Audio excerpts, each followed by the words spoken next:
All right, we're back here at Song of the Day, coming to you from the Rock Cave. As usual, I'm your host, Mark Pierce. Today is Wednesday.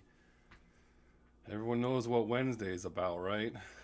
Wednesdays, we're playing either a band you don't know or a song you don't know by a band you know, combination of those things, or like a Where Are They Now, or should have been a hit kind of stuff, right?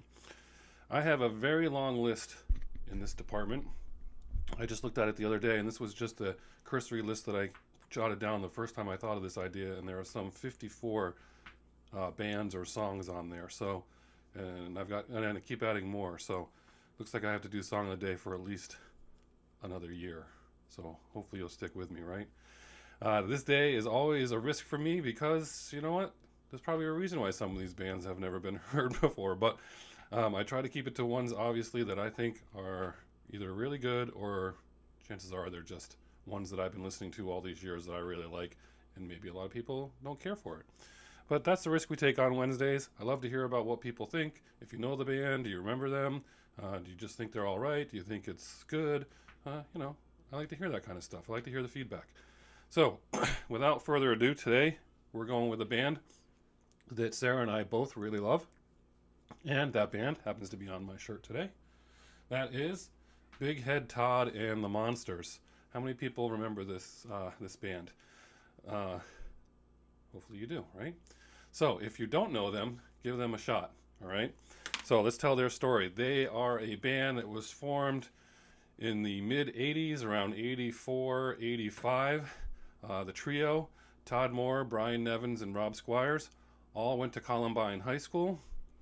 Then they went off to Colorado colleges, and they didn't tour as Big Head Todd and the Monsters until 1987.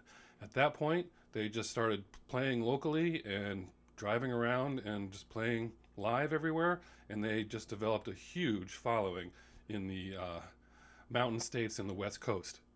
They said that they put 400,000 miles on their tour van, and they just got really, really big in that area. They were just known for their live shows. They put their own record out on their own label. They started Big Records in '89, and they put out 2 studio albums and 1 live record. And then finally, they were signed to Giant Records, a subsidiary of Warner Brothers, I believe, in 1993. That's when they recorded the album Sister Sweetly, and that's where we come in, because that's when Sarah and I first heard of this band. I don't know how we know about this band, but anyway, this album, we both love this album, played it to death, and to this day we still love playing their music. So that album, Sister Sweetly, that had 3 singles on it. It did go platinum. It had Bittersweet, Broken Hearted Savior, and Circle. They put out another album in '94 that went to number 30, didn't sell quite as well. And then their third full-length album on this label was produced by Jerry Harrison of the Talking Heads. And during that recording session, John Lee Hooker, who we all know I have a fond relationship with, was recording a studio album down the hall in the same studio. So he joined them and they recorded a version of his song Boom Boom, which was a complete and just utter awesome moment for them.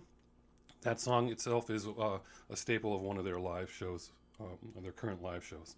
Um, Giant Records folded, and basically they started putting out records on their own label, and they continue to tour to this day, as you can tell by my shirt.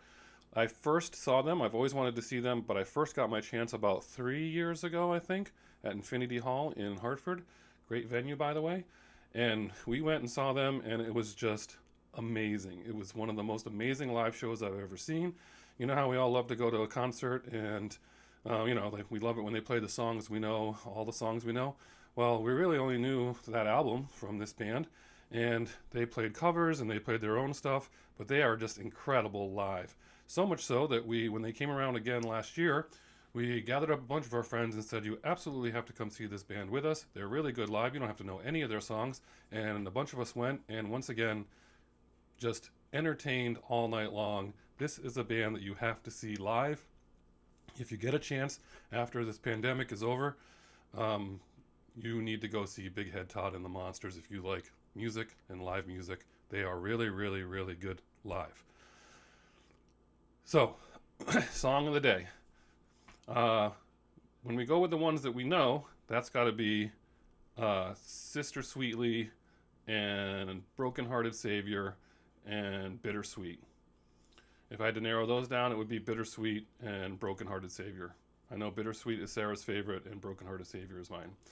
So we're going to post those. As we do on Wednesdays, we post a bunch. But you got Resignation, Superman, It's All Right, Sister Sweetly. They do covers, Tangerine. I mean, they do all kinds of stuff. So I'll throw some live stuff on there too, so you guys can get a look at how they do live. But we'll do those two main ones as our songs of the day, if we have to pick. And that's basically it. Another Wednesday. Give it a shot. Give them a listen. Let me know what you think in the comments. Have yourself a great Wednesday. And as usual, we'll see you on the flip side.